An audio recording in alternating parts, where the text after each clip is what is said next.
የኪዳነ ምህረትን ተአምር ተመልከቱ። እቺ ከላይ የምትመለከቷት ልጅ ኢቢኤስ ቴሌቪዥን አራዳ ቅዳሜ መዝናኛ ላይ የምትሰራ እህታችን ናት። ግን የውስጥ ችግር በጣም ነበረባት። በጣም ህይወቷ ፈተና ውስጥ ነበረ።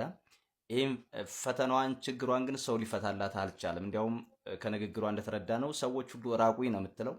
ችግሯን የፈታችላት እናታችን አማላጃችን የሰሚነሿ ኪዳነ ምህረት ቁማ ምስክርነት እየሰጠች ነው። ቪዲዮውን እስከ መጨረሻ ተመልከቱት።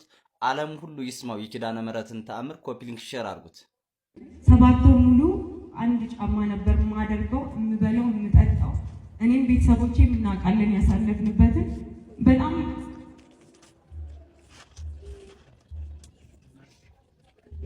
ከባድ ችግር ውስጥ ነበርኩ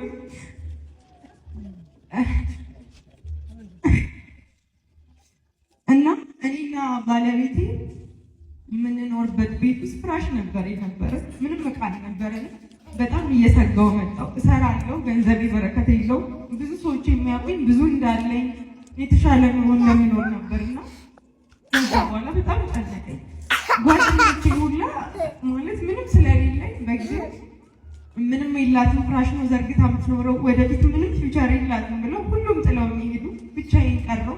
ቤተሰቦቼን ቤት ፈርሶባቸው ምን በለው ምን ጠጣው አልነበረም። ራሴን ለማጥፋት እርጉዞኜ ሁለቴ መድኃኒት ለመጠጣት ወጥቼ ኪዳነ ምህረት እውነት ይሻላል ይሄ ይሻላል ብያት መለስ ነበርና በጣም ያስጠላ ሁኔታ ውስጥ ነበርኩኝ። ታናሽ ወንድም አለኝና ወንድሜ እባክህ 500 ብር ከየትም ተበደረ ስጠኝ፣ ደጁ አልርገጥ ይስተካከላል ሁሉ ነገር፣ አንተ ብቻ 500 ብር ከየትም ፈልገህ ስጠኝ አልኩት እና የምር እውነት ትሄጃለሽ አለኝ። አዎ በቃ ከጓደኞቼ በታችኩኝ። የምሰራውም ሶሻል ሚዲያ ብዙም አልነበረም። ሁሉ ነገር በቃ ተዘብራ አድርጎብኝ ነበርና ከዛ በኋላ 500 አስታውሳለሁ ከየትም ተበድሮ አምጥቶ ሰጠኝና መጣው ደጇ። መጥቼ ማልቀስ ብቻ ነበረ። ደጇ ስረግጥ በጣም አለቀስኩኝ። ሆዴ ገብቶ ነበር። ብዙ ሰው ያቀኛል። የመጣው ሰዓትም እንደቺ ቲክቶከሯ ልጅ አለች እንደ ቲክቶክ ላይ እናቅሻለን ምናምን አለች። እኔ ግን ውስጤን እኔ ነበር ማቀው። መብርሃን ሰዎች ምንም የላትም ብለው ተውኝ። መብርሃን ፍራይ ዘርግታ ነው የምትኖረው አሉኝ። የምትበላው አጣቻለሁ። ጓደኞቼ ሁሉ ተለወጡብኝ። አንቺ ግን የቀረኝ በጣም ትንሽ ወር ነው፣ 2 ወር ቢሆን ነው የቀረኝ። ኪዳነ ምህረት ቤቴን ሙይ፣ የምታረስበትን እህል ስጪኝ። በጣም ሰው ብድር ነበረብኝ፣ ብዙ ብድር፣ እሱን የምከፍልበትን አቅም ስጪኝ ብዬ አለቀስኩባት። ያንን ካደረግሽልኝ ልጄን ይዤ መጥቼ ደጅሽ ላይ ክርስትና አስነሳለሁ፣ ወጥቼ መሰክራለሁ አልኳት። ከዛ ተመለስኩኝ። ታውቃላችሁ ሶሻል ሚዲያ ላይ እንደዚህ አብረው መስራት የሚፈልጉ ሰዎች ካሉ አወራኋቸው። ኪዳነ ምህረት ለእኔ የደረሰች አሁንም ለእናንተ ትድረስ። ሁሉ ነገር የተስተካከለ ወላዲተ አምላክ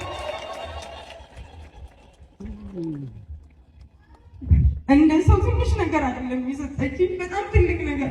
10 ሳንቲም ያላወጣው ማስታወቂያ አስተዋውቂልን ብለው ድርጅቶች የ200,000 ብር ዕቃ እንዲሰጡኝ ማርያምን ነው የምላቸው። 150,000 ብር ሶፋ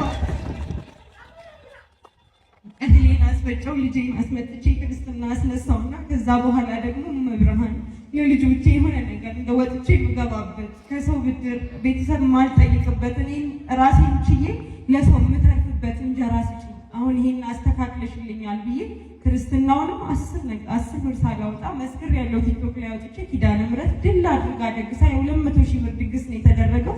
እኔ 10 ብር አላወጣሁም። እመቤቴ ነች የደገሰችው። ሰሚነሽ ኪዳነ ምህረት ለእኔ የደረሰች ለእናንተም ትድረስ። እንጀራ ሰጥታኛለች። አሁን ኢቢኤስ ላይ ታቁኛላችሁ። አራዳ ቅዳሜ ላይ እሰራለሁ። ወላዲተ አምላክ ናት ይሄን ሁሉ ለእኔ ያደረገችው። እመቤቴ ለእናንተም ትስማችሁ። መብርሃን እናንተም እንደኔ ወጣችሁ የምትመሰክሩበትን እድል ትፍቀድላችሁ። ቀላል አይደለም ተአምሯ። ሰሚነሽ ኪዳነ ምህረት በእኔ አንደበት የሚነገር አይደለም።